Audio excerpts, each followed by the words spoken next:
Well, good afternoon, everybody, and good afternoon, Mark. Here we are today on our second podcast, and boy, are we enjoying these sessions. We're meeting people that we never really knew existed. And some great stories, Bill. That's right. And, well, as we have referred to in the past, we're meeting the best-kept secrets around the region. That's really what's happening. Now, it's my pleasure today to introduce Megan Rovers. Megan is the principal at the Geelong Property Hub.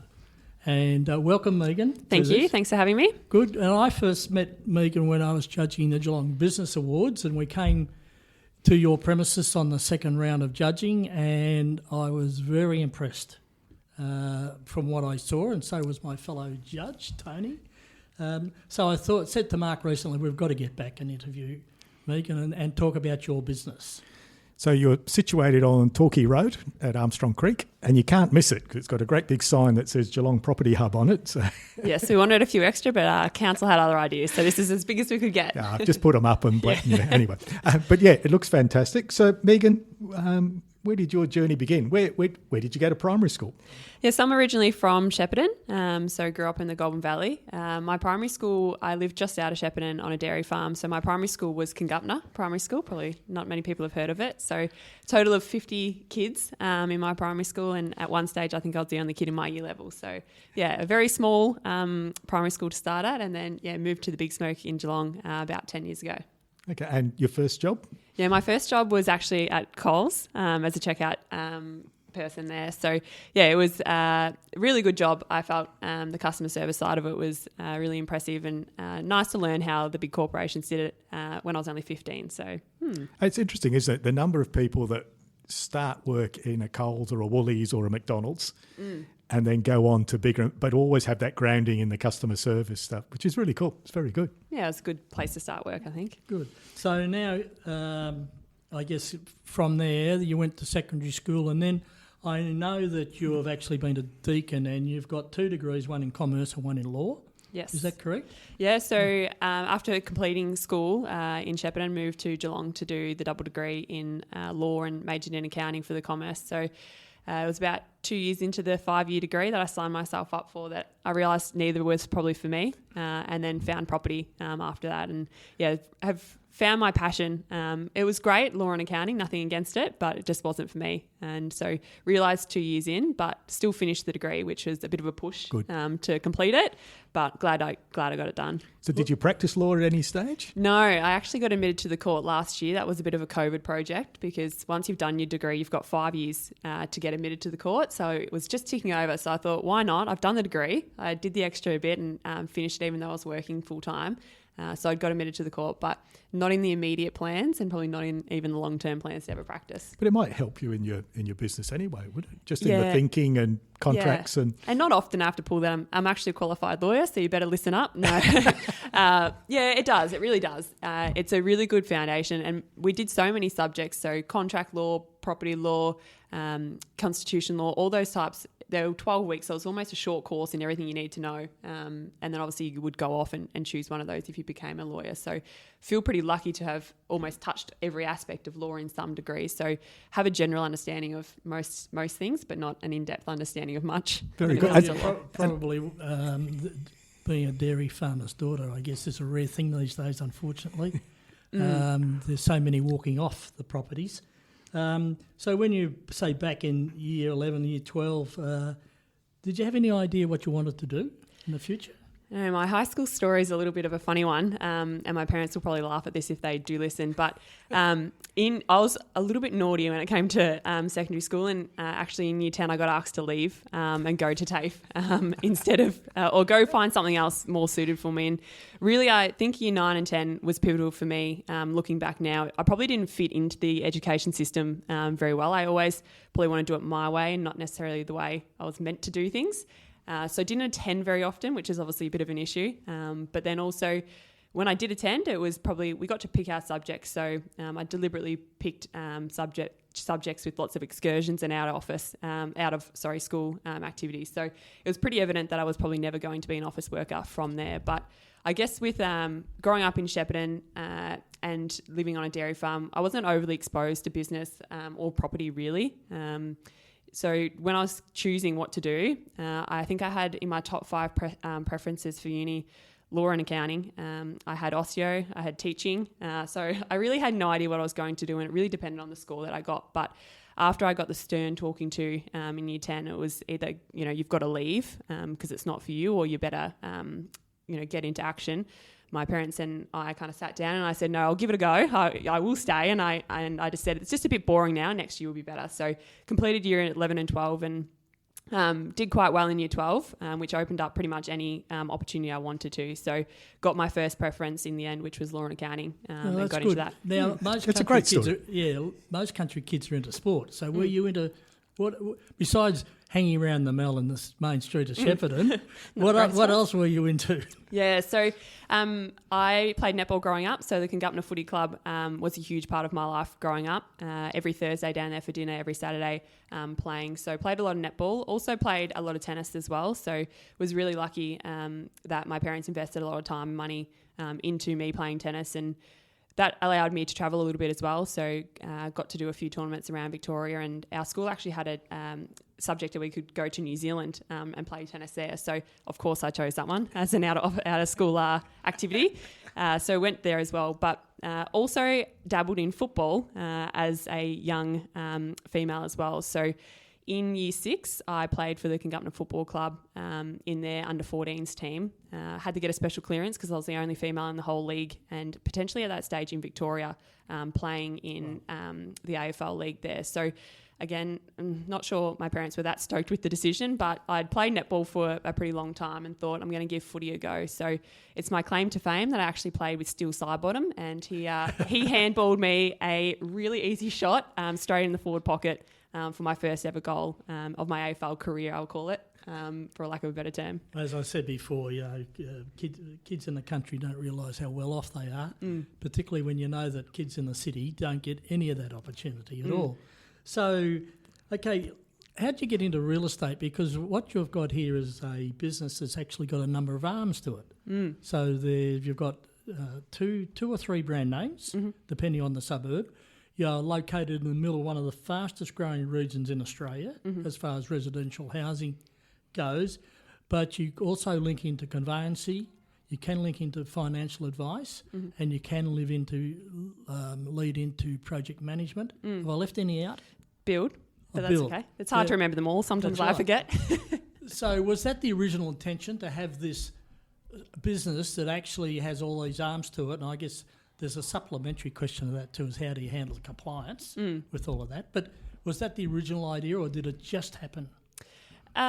Look, I'd like to think I'm a bit of a planner, but it really did just happen. And what I guess took place was I was lucky enough to get a scholarship to live on residence at Deakin, so moved straight from Shepparton to residence. And my parents said to me, the farm had been going well, and they said, if you're looking to live in Geelong long term, how about we find investment property in the Geelong region? So they sent me on my way as a 20-year-old to go and find a property for them to purchase. And admittedly, I probably at that stage didn't know anything at all, so was probably asking lots of real estate agents in the region some really random questions now looking back on it. But it's how I found real estate, and I guess it became a bit of a hobby for me to go around to the open homes, have a look and try and find this investment property. And we found Armstrong Creek.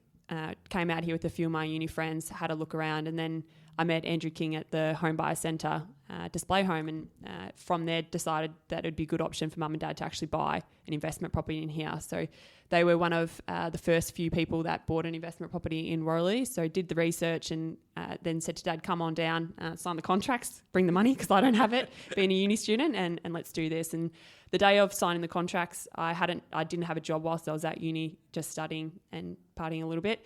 And he said to Andrew, you wouldn't happen to have a job, would you? Apparently she's not doing much down here. And he actually said, I'm going away in a couple of weeks. So yeah, she can start and we can see how it goes. So that's how it started. I started as a display home host in the new build space, which I loved. And it really opened, I guess, a network for me that I didn't know existed, and even an industry that I didn't know much about. And then Andrew, as a mentor, was able to really expose me to that industry, better than I could have even imagined. I'd have that option to do that. So, yeah, from there, we were selling to lots of investors. And at the time, Andrew had a property management business in Queensland as well. And he said, look, we are selling to lots of investors. We should think about starting a real estate.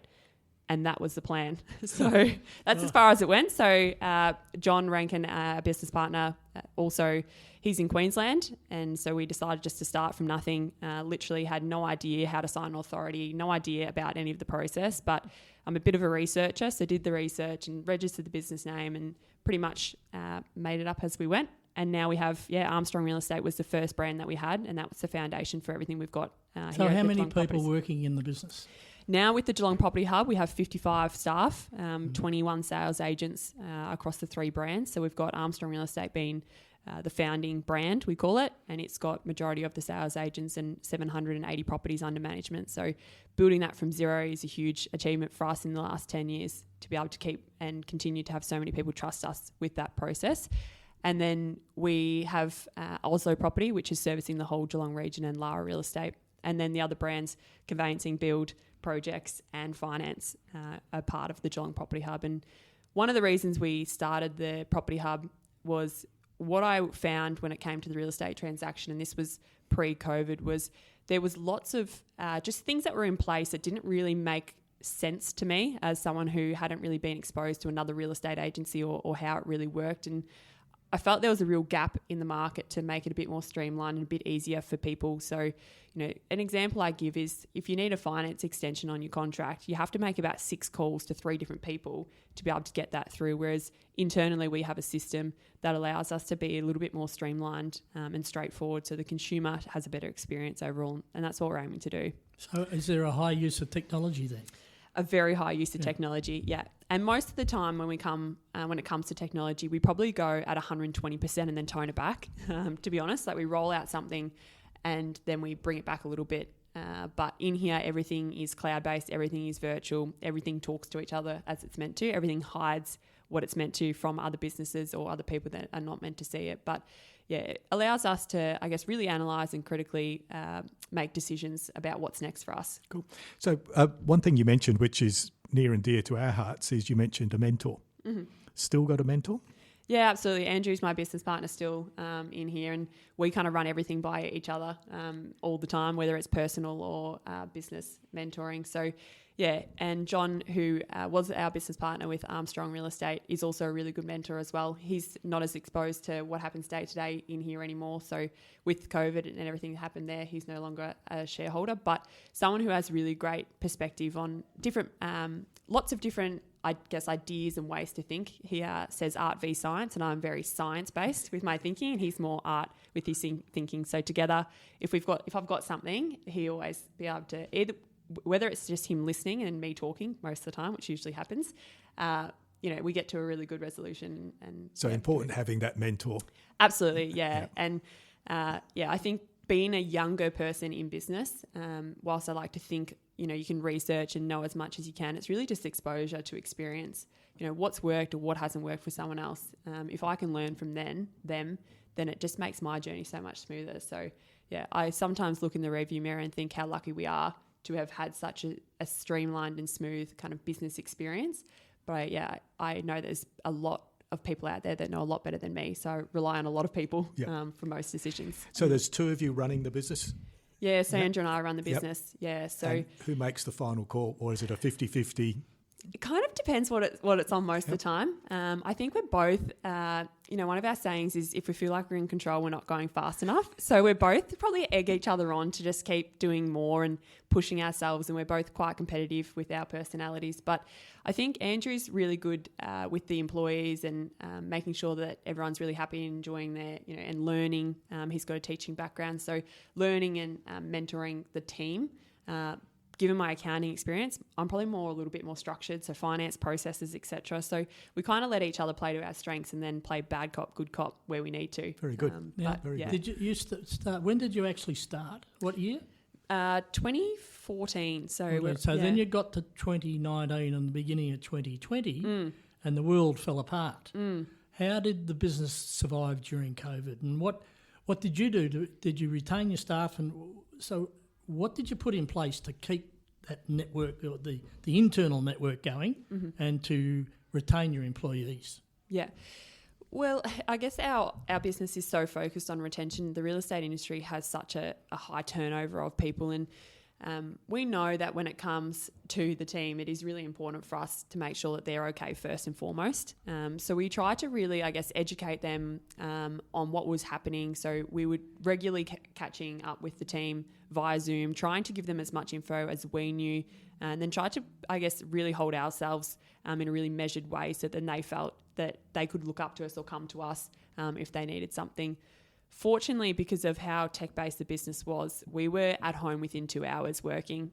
Everyone grabbed their stuff, went home and kind of was like, let's get going and get cracking. And the team really has that attitude for kind of any challenge or any hurdle we have. It's we look at anything like that as a bit of a speed bump, but there's a reason why it's happening. We didn't think it would be a 2-year speed bump when we sent everyone home, but it was, and we were really lucky that we retained all our staff throughout that period. And I really put it down to open communication and then also talking about mentors. We have a lot of people around us that we call into the hub here to chat to our team. So Andrew's wife is a psychologist, so leaning on her and her expertise a fair bit about what we should be able to provide and help people with. But then also, we had Michael Gardner have a chat to the team, who gets everyone up and about all the time anyway. But just some different perspectives was great throughout COVID for the team. It was a tough time. We've done a couple of podcasts we've done is with the pier in Geelong and with Truffle Duck, and they will never forget the afternoon where they cancelled the Grand Prix because that was it. And they had all these weddings booked and all these functions booked and all the rest of it. So they went from doing really well to overnight having to cancel everything they did. But they survived and they found ways to keep their staff. Yeah. I really felt for the hospitality and tourism industry. I think they were obviously the ones that got hit the hardest, and my partner works at Bowen Health, so I was kind of getting a little bit of an inside word from their internal comms, etc. Just what the hospital system, etc. was looking like, but just another industry that I think really was affected, which is unfortunate. But all right, I'm a 17, 18-year-old young girl coming out of school and don't know what the hell I want to do. Would you recommend real estate? I would. I have a real passion for real estate, and a lot of our team, I think 80% of our team are under 30 in here, including myself for another 4 months, so I'll claim that whilst I can. It is. It's an industry that is so fast-paced that it can be really exciting, but it also, because you are most of the time working with people and their biggest assets, sometimes age does come into effect, but in this office, we like to give everyone an opportunity, whether, female, male, whatever the age is. We think that we've got kind of the process, the structures and training, that there is something for everyone. And one of the things that we really focus on in here is the pathway for our team. So, you might not be a sales agent today, but maybe in 5 years' time, and what do we need to do and what skill set do we need to be able to provide you for that? So, I think real estate's exciting. I'm always interested to see what's next, because I think it is the next kind of taxi v Uber industry that's sitting there, that there's definitely things that can be sharpened up, and, an app that could replace real estate agents and those types of things. So we are always looking at that and always looking about how we can make our business bulletproof, that if that was to happen, what human elements do we have in our business that are irreplaceable, and making sure that's fine. I am aware of a new app for conveyancing that's started up. There's probably many started up. So that's the sort of thing you're talking about. Yeah. Is what can be transferred to technology. And we've often mentioned this issue, and we mentioned again this morning on our podcast about chat GPT. But that's all that is, this artificial intelligence. But forget about just getting, stuff off the internet for knowledge. Do you really believe that you've got a much greater, opportunities in real estate by getting into artificial intelligence, or is that something that's just going to develop and grow? Yeah, I think it would develop and grow. And look, our sales agents and people in here are pretty excited by it, because I think there's a few things that they don't like doing in their jobs, ad copies, etc., that they've discovered that now Chat GPT can do. So they're excited about that. But I guess it's a bit like the self-serve checkout, and that actually came into when I was in Coles, and I kind of watched that roll out.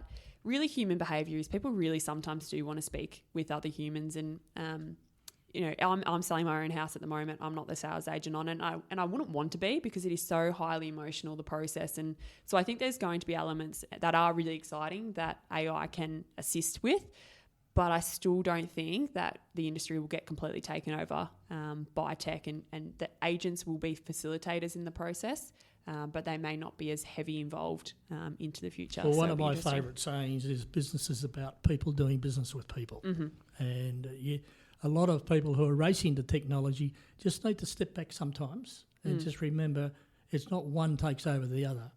There's always this human element that is important. Yeah, and I think I said before, when we do roll out something tech in this business, we do it 120%, and that's why we have to bring that 20% back to 100%, because we can automate so many things in here that aren't automated now, but people don't like receiving, the run-of-the-mill type of email over and over again. They want someone to say, how was your day? Or, we spoke last time and you said your daughter was starting kinder. How did that go? So I really do firmly believe that there will always be a role of an agent in the process. It's interesting because COVID changed the way conveyancing took place, really, didn't it? Electronic signatures became the norm. Thank goodness. Thank goodness. Yes. And that streamlined the process just by default, which would never have happened if we hadn't had COVID. It would have slowly happened, wouldn't it? Yeah, and it was slowly happening. Like, we had DocuSign before COVID, so that's, all our authorities and things were all getting done via DocuSign, and we would push some lawyers to say, hey, no, look, I'm not printing this contract. Some of the contracts in here are 500 pages 3 times,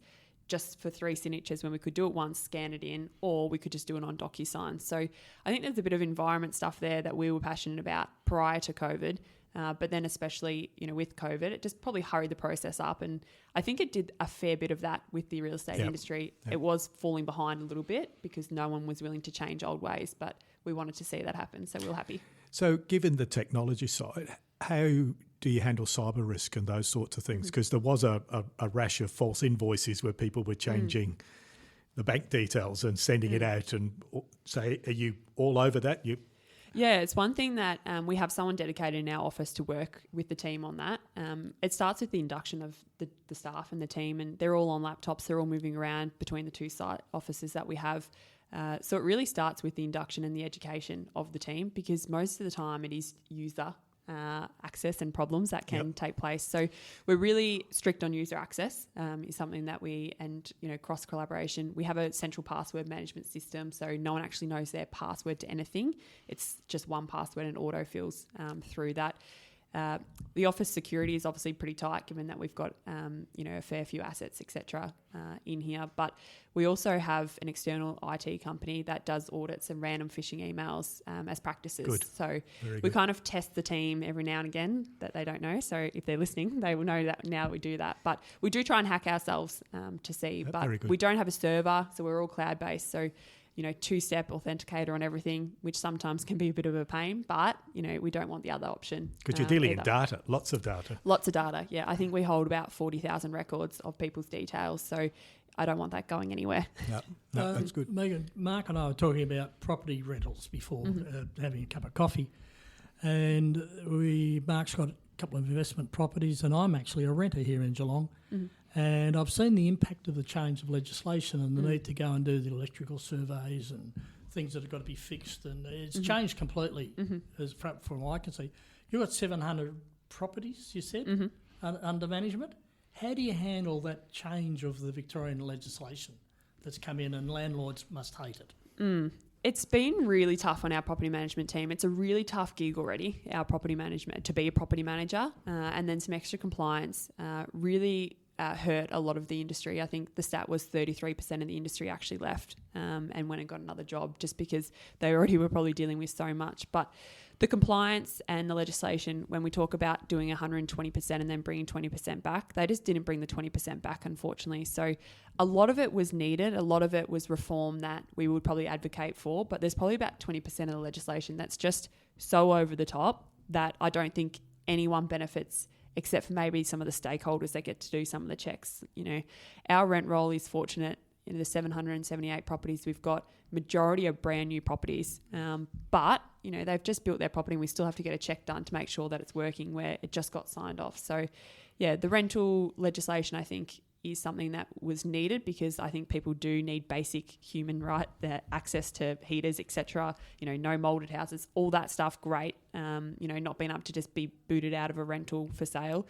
But I think, that extra 20% of some of the compliance has really put a burden on our team. We've got someone dedicated in our team at the moment rolling that out. So I think she's looking forward to March. The deadline is for that to be done, and then she can move on. So final question. Someone looking to buy their first home wanders in. What are the things they should be thinking about? What are some of the questions they should be asking you or the sales team?